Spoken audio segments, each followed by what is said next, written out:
Hey everyone, it's Johnny here. So if you follow me on Instagram, you might have noticed my new show, Brand Chat. So it's every Friday, it's a live video at 3:30, and each week I interview different people. These are people that work in business, in branding and communications. And a few weeks ago, I think it was at the beginning of January, I had an amazing chat with the talented Victoria Taylor. Now, Victoria Taylor specializes in customer experience. So we often talk about within branding about the brand experience. So that's the experience that people have when they're interacting with your brand and how they interact with the buying or the process that they go through to work with you. And we call this the customer experience. Now it goes much further than that. So Victoria specializes in people experiences. So that's the experience that everyone has with you and your business and your brand. So we had a chat at the beginning of January, I think it was, and we talked about all things that CX, so that's customer experience. It was done on Instagram Live, so the audio is not perfect, but you should still be able to really enjoy this conversation. So here we go. This is Victoria Taylor, Customer Experience Specialist. Hey, Hello. it worked. Happy Friday. Happy Friday. You all right? Yes, I'm good, thank you. How are you? Yeah, good. I'm always excited when that comes up and that works because the first I few know. times I was like, oh. I know, it's always like, is it going to work? Isn't it going to work? But yeah. Anyway, happy Friday. I noticed when I move on this on Instagram, it puts a funny shine on your face. Can you see what I mean? It's a bit Where's the optimal spot then? I don't know. I'm just going to stay like this. Yeah, about there. That's it. Stay completely still. That's it. But what does an exciting Friday look like at the moment? What does what, sorry? An exciting Friday look like at the moment? What's the ultimate Friday? A walk. Okay. Always a walk. Okay. I'm trying to think what else. A walk, some work, a bit of relaxation. I like to, at the end of the week, I like to kind of get prep for the following week. So I always write my to-do list for the following week. And then I go into the weekend feeling relaxed, and then Prosecco. Yeah. Okay. Yeah. Something to eat? Something to Yeah, eat? something to eat. Yeah. What about you? Well, mine's pretty much the same. So this this live, was actually meant to be called Brand and Beers. So every week I was going to have beers with the guest and just talk about brands. But the thing is, I just also decided that I wasn't going to drink in January. Oh. So all my guests would just have to sit there drinking beer while I was sat there doing nothing. So I don't mind. I'm happy to do that if you would like me to. No problem at all. Okay, well, give me 4 weeks and Brand Chat is going to turn into Brand and Beers. Yes. Can I come back on then? Prosecco. Yeah, no problem. All about Brand and Prosecco. That sounds good too. Good stuff. Good stuff. Yeah, I'm up for that. Well, I want to ask you loads of questions. Okay. Because I'm really, really interested in what you do. Okay. Because I'll be honest, I don't think I've never spoke to anyone with your job title. And it's a reflection of the way things are going in the world and the way that we look at brands. So I suppose the first question is, tell me about a customer experience consultant.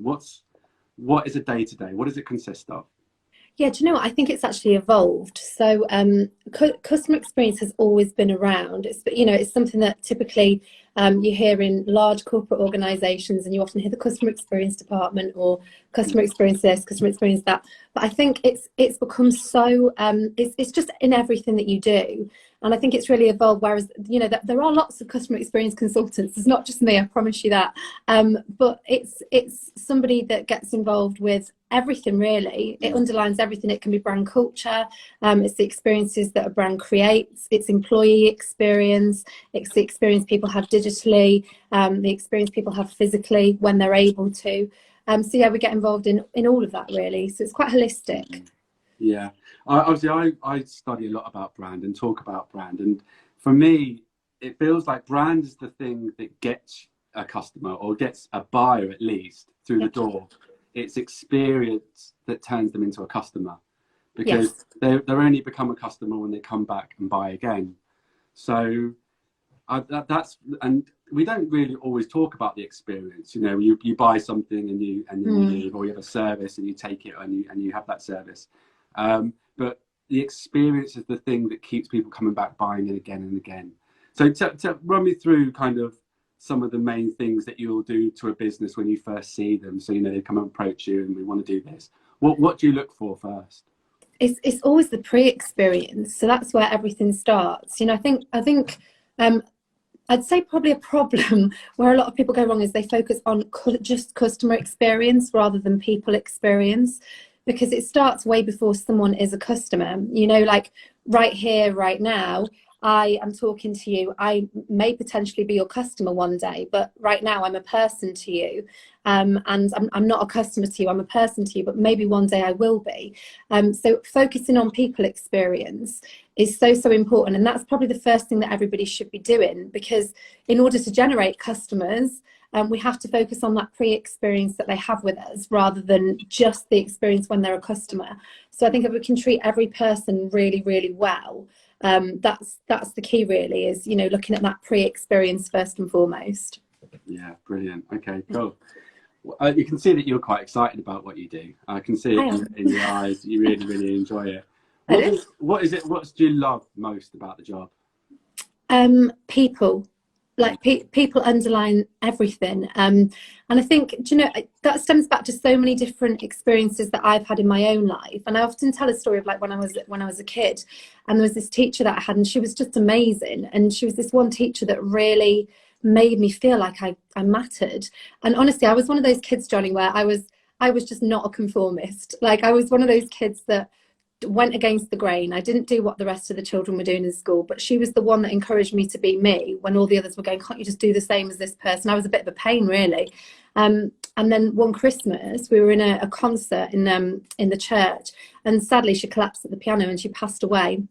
And I just, even at such a young age, it's only really looking back now that I think, like, I mean, I had lost people previous to her, but I can't really remember it because I was so young when that happened. But I do actually remember that experience of her passing away, and just remembering how sad it made me feel, even at that age. And then thinking about how she made me feel like I mattered.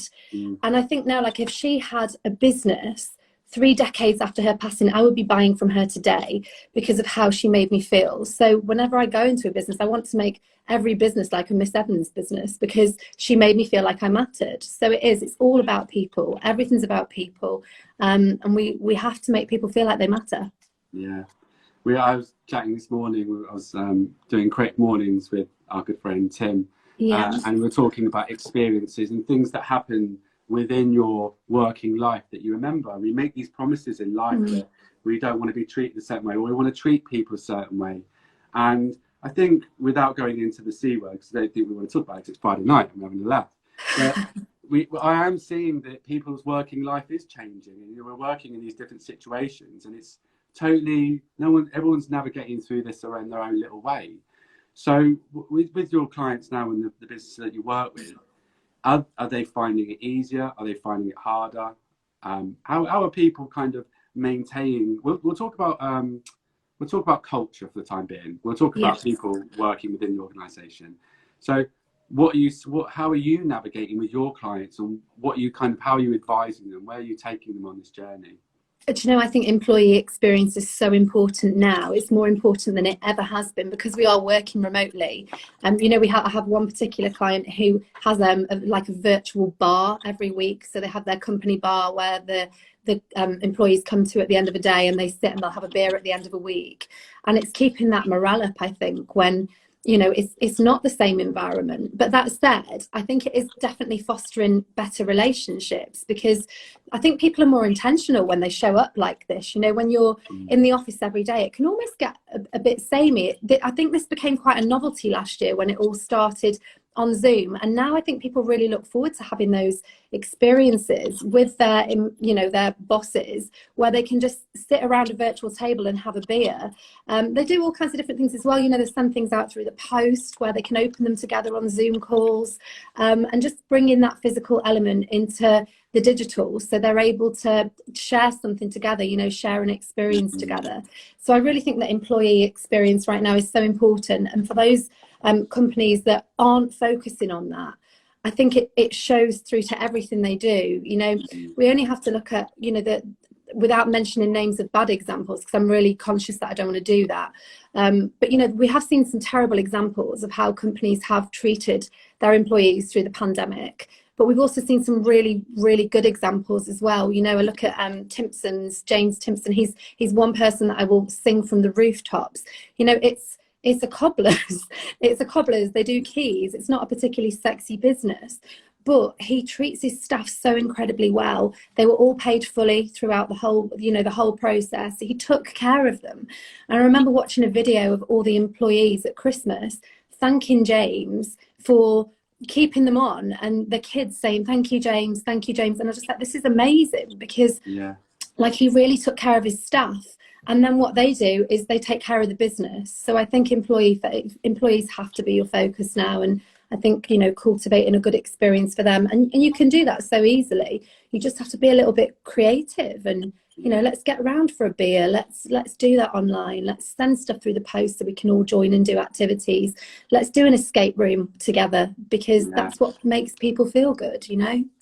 It's funny, isn't it? Because a lot of companies had to make a lot of decisions quite quickly, and they still are making quickly. And it's by seeing the decisions that they make early doors, really tells you a lot about them. It really tells you a lot about what they're like as a company, how they treat people, how they want to be treated. Their philosophy is spot on. And it's hard, you know, because people have to make these decisions quickly about what they're going to do. But a lot of businesses are making the right decisions.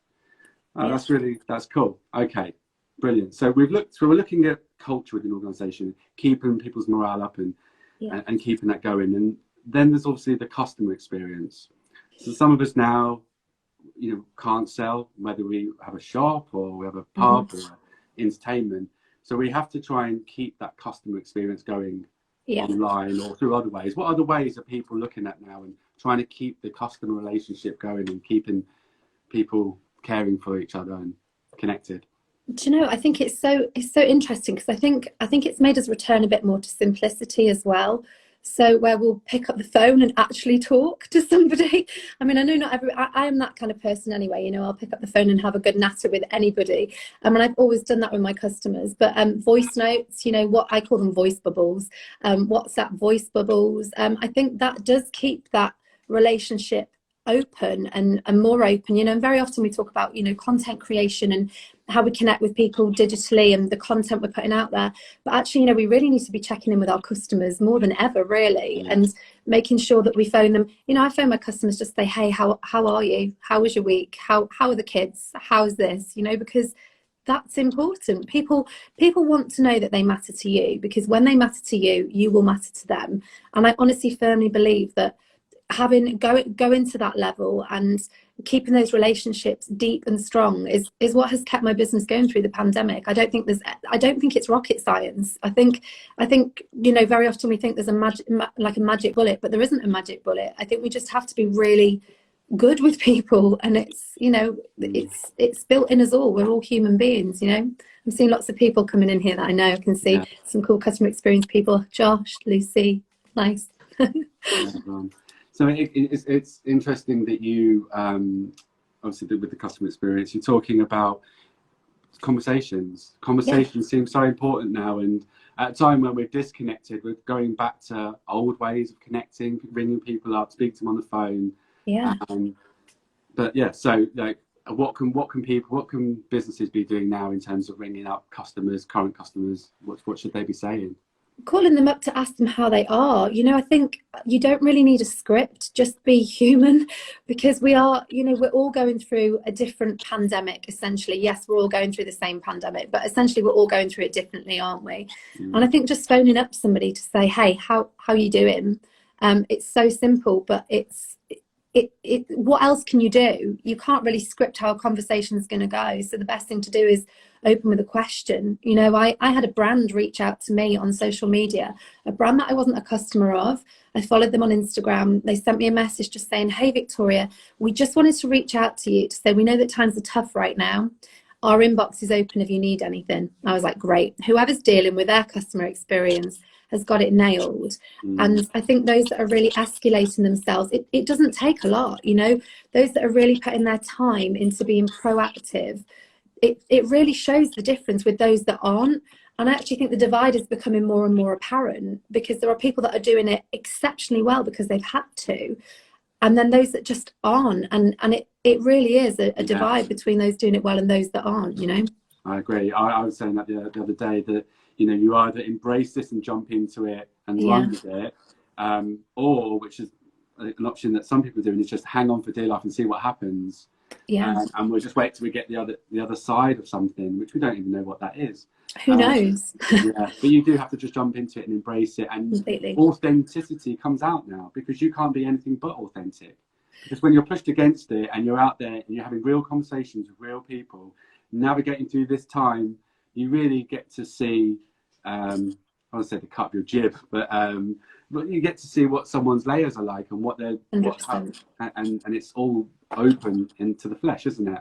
Yeah, you can't, I don't think you can be any other way. I mean, I think it's pretty hard to not be authentic, because if you're trying to not be who you are, I mean, do you know what? It's interesting. I was having a conversation with somebody last night and saying that social media does make you feel like you have to do things so perfectly, but people really do relate to imperfect, because we're all imperfect. So do you know what? If you phone up somebody and you get it wrong, so what?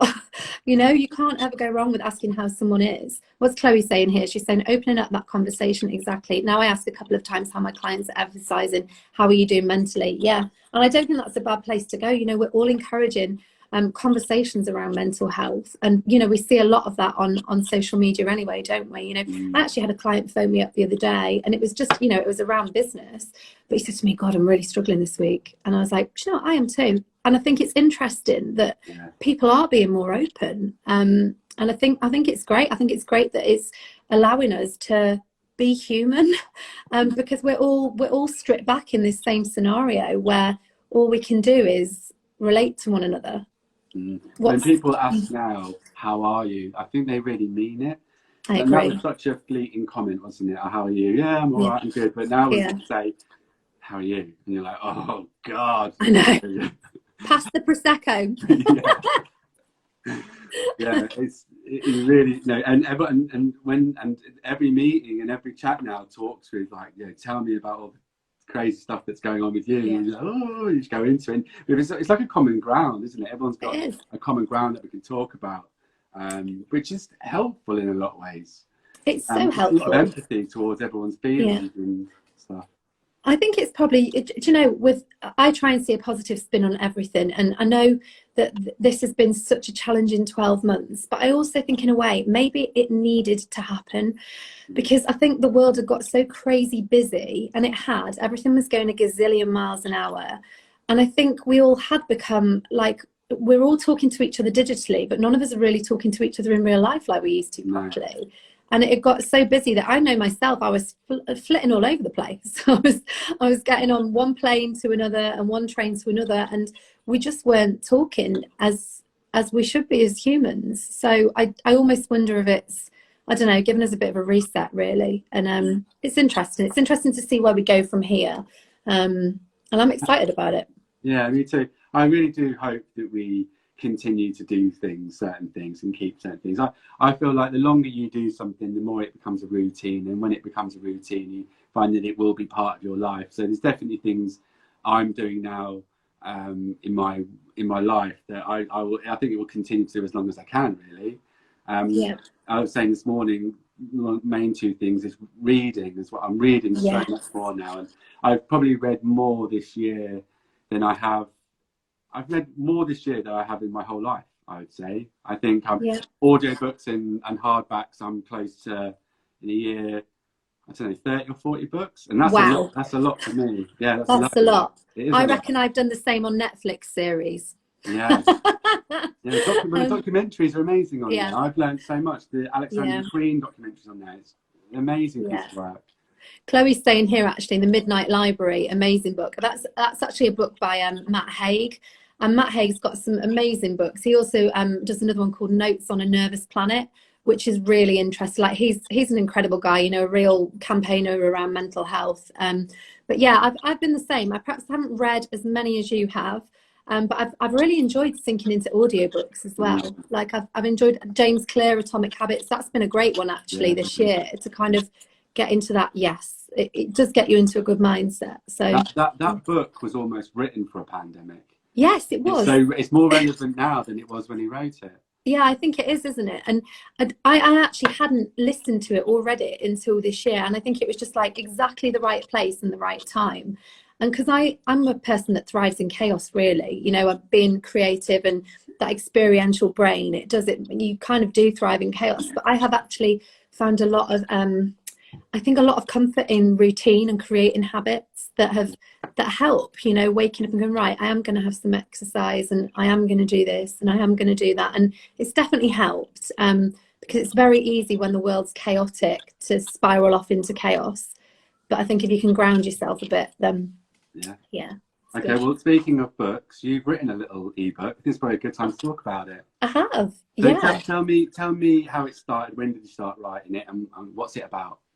So I started writing it actually last year, and I remember sitting down one day and thinking, where are all these people? Like, I always talk to clients about their entry points into their business, and it's always about, you know, where can people access you? And they tend to do the typical, Facebook, Twitter, LinkedIn, Instagram, and I do exactly the same. And I thought, how many places can people actually access me? You know, access Victoria openly. Where are those open points into my business? I mean, you realise, like, on Instagram alone, there's 8 or 9 different entry points, and the same on Facebook, and then LinkedIn and Twitter. And then you've got the telephone, you've got WhatsApp, you've got Snapchat if you're on there, there's Clubhouse, there's stuff continually evolving, right? And I wrote down all my entry points, and there were like 72 different platform entry points, right? And then I'm like, okay, this is pretty big. And then I was like, but there's also people, and there's also places. So like, here, you're an entry point to my business. Like, you could go off this call today and go, she's an idiot, I'm never going to recommend her to anyone. Or you could go, she's great, and, you know, or it might be somewhere in the middle, but you are an entry point to my business, essentially, and I'm an entry point to yours. Places as well, you know, whenever we go to places, if we're on aeroplanes or trains or in networking events, those are all entry points as well. And I don't think people are aware of how many different places people have access to them in their businesses through those people, platforms and places. So to be able to firstly acknowledge them, and then think, what experience is somebody having with me at every single one of those entry points? It's so important to have a good experience at them, because there's no point in having an entry point if it's a bad experience, because it's just not an entry point at all. It might as well be a closed door if it's not a good experience. So that's what the book is all about. It talks about moment thinking, about how, you know, the human brain is designed to respond to moments rather than journeys. So we talk a bit about that. Then I talk about different points of entry and how you can, I basically give a couple of basic examples, but to help people get into that thinking about how they can approach their own.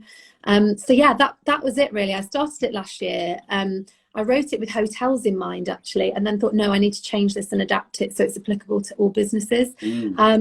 Yeah, and I have actually started writing another book as well. So there's going to be a book. A book. Proper one. A book, yeah. Wow, okay, great. Yeah. Okay. Yeah. So it seems really cool, that, because I was thinking, as you're saying it, that when we're thinking of our marketing and also our digital marketing, you know, everything that's online, we're always cleaning up our foyer of our business, you know, the website, maybe the social media, and making it look beautiful and trying to be perfect on it. When you're right, there's so many other ways that we eventually get to someone, whether it be someone says something and sends a link and it takes you to an article, but that takes you back somewhere, which then you go and look at them and type them in Google, or you see them on social media and you go in another way. And sometimes the front door is beautiful and this brand looks amazing, but when you go through some of the side doors and the back doors, the experience isn't as good, and you eventually get to places where they don't exist. So you'll search them, or where are they in here? Or they're not in here. And I suppose you can walk through a front door of a business and it's all great, but if you come through those side doors, you know, you have a different experience. So how do you find them? How do you find those different routes in? Is there a system that you use? It's thinking about them all, and to be honest, it's really deep work. It's not something that is just like a 5-minute job. It really is, you know, thinking about all of those areas, and then not only all the areas, but who has access to creating an impression at those areas as well. So, for example, you know, you could be a hotel. I'm going to give a hotel as an example. You could be a hotel with 10 staff in the restaurant that are able to answer the phone, but they're not able to answer inquiries that would come through to reception. But if they have the ability to answer the phone, and the first thing the person on the end of the phone hears, hang on, I'm just going to put you on hold for a second, and that's your first impression of the business, it's not a great impression. So you have to think about what all those entry points are, and it really is delving down people, platforms, places, and then who has responsibility at all of those entry points, writing all that down, who has the responsibility, and then working out a plan to create a strategy around all of those points. I do that with brands, and so I do that for a living, but you can do it yourself, but it's not something that takes 5 minutes. It's hours and hours of work, and you do need a strategy behind each point. So yeah. And you know what, looking at it now, I love it how the customer experience work that you've got is directly linked with entry points in terms of a marketing, communications, acquisition point of view. So they're not two separate things. They can't be managed separately. It's a circular, completely kind of a circular system that you sort of bring people in, get the experience. What's happening? How do we turn them into new customers?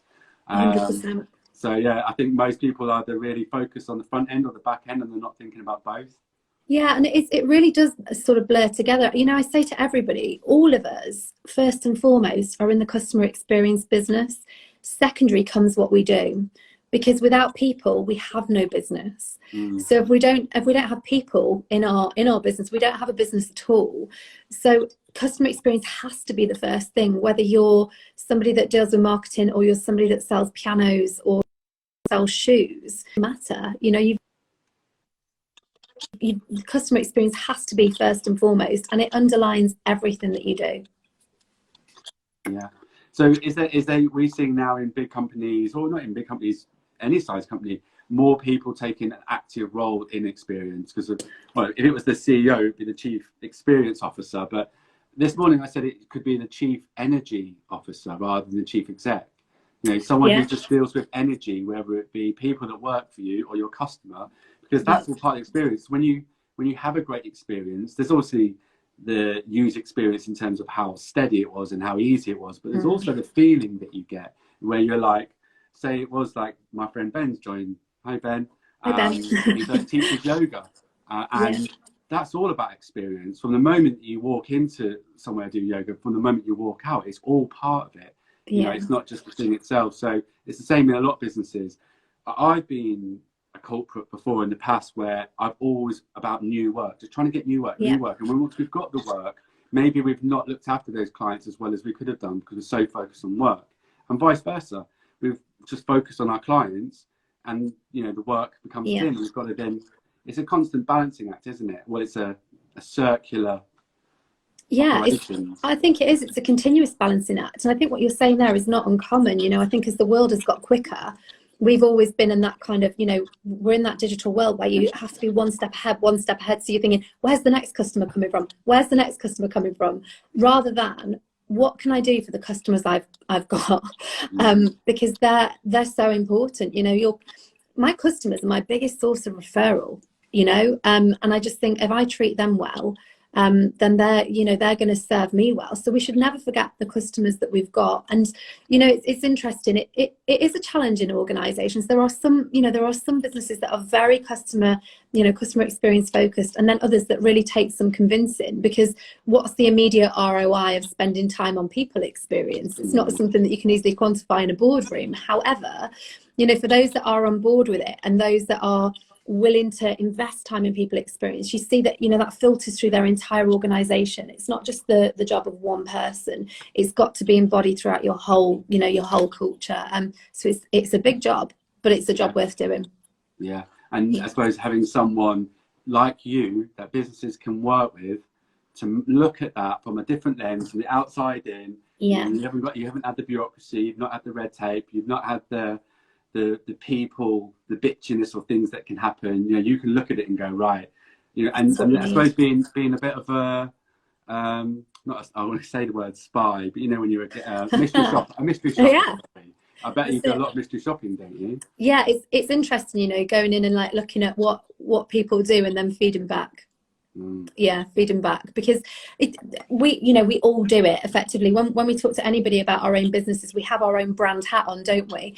And if you say to somebody, oh, my customers go through this, but then you go, what do my customers actually go through? They go through this is what I think they go through, but what do they actually go through? And you won't ever know that by being the business owner or the CEO or whatever department. You'll only know that by learning from the ground. You can never know what your customers go through. They know what they go through, and so having that mystery shop element is always a good thing. Good. We've got a few people here. Hi, Paul. How you doing? Hi, Paul. Happy Friday, mate. Happy Friday. Another guy who's very good at market research, understanding people and how people work within an organisation, why they buy. So hopefully, Paul, you can join me for Brand and Beers when it eventually comes Brand and Beers. Can you have more than 2 people on live chat? I don't know if you can on Instagram. I'm not sure whether you can. It'd be good though, wouldn't we? We could all have a beer. Yeah, we could all have a beer together. But what's it going to be like when we can all have our working day, and then hopefully the summer when it's hot and we finish a little bit early and we go to that beer garden and all of it. When's that going to happen, Victoria? Tell me. I need to know. I need to, like the oracle. I don't know. Do you know what? I'm trying to be realistic and not be too. I would love to think it's going to be the summer. I really would. Let's hope. I think we're going to be living with restrictions for another 12 months. Being honest, I'm trying to just keep my head on, not being too optimistic, being positive, but just kind of going, I think there will still be restrictions. I think they'll be loosened, but I'm not sure to what extent. And I think, this is something that we are, Stephen here is saying 2022. And I think, I don't know, who knows? But all I do know is that when it does happen, I think it's going to be a bit of carnage. I really do. I read an article the other day that was talking about how it's going to be a bit like the Roaring Twenties again. I'm up for that. Yeah, I'm definitely up for that. I will be a flapper girl. I'm all over it. So I think, I think we're all going to crave it so much when this is over, that it's just going to be like nothing we've ever experienced, because we're going to come out of it with these new eyes. We've been so restricted. I think we'll have so much more gratitude for what we've got. Yeah. And like I said earlier, I do hope that when we go into 2021 and we go back to the things that we love doing, hopefully that we do take a lot of things from this time and we learn from them and bring them in, and we'll have a great summer. So I just wanted to ask, where can people get the book, the ebook? Yeah, so they can download it. They're on Instagram here, obviously. They can click on the link in my bio, and the top link within that link tree that will allow people to download the ebook. It is packed full of strategy. It's not just a little document with a few words on it. It's really tough with ebooks, isn't it? Because very often we say ebook and we think of flimsy document, but it's packed full of strategy, and it's got lots of ideas in there. So hopefully it will give people a good read and some stuff that they can take away and really put into practice. So. Well, I'll stick the link in the comments as well. Thank you for joining me today. Go and enjoy your food and prosecco. I will. Thank you. And hopefully, when you're back on the beer, we can have a beer. Well, Brand and Beers will be born, and Brand and Beers on Friday. I like it. Thank you so much for having me. Yeah, and hopefully, maybe in 6 months in the summer, we'll do a live Instagram from the pub. Oh, wouldn't that be amazing? In the beer garden. I would love that, and hopefully, we will have more freedom in the summer. I really hope so. Yeah, great. Well, thank you for joining me today. Thank you for having me. Thank you so much. See you soon. Bye. Bye. So I hope you enjoyed that chat. If you do want to find out more about Victoria, I'll put her details in the show notes and in the comments with this video. She's an amazing person. She's really easy to talk to, and I'm sure she'd love to know more about your business, so do get in touch. If you enjoyed the brand chat video and you would like to come on the show, please get in touch with me. You can send me an email or direct message me on the platform that you're watching this or listening to this, and we'll see if we can get you on the show. But as always, be useful, be kind, and I'll see you all soon. Bye-bye.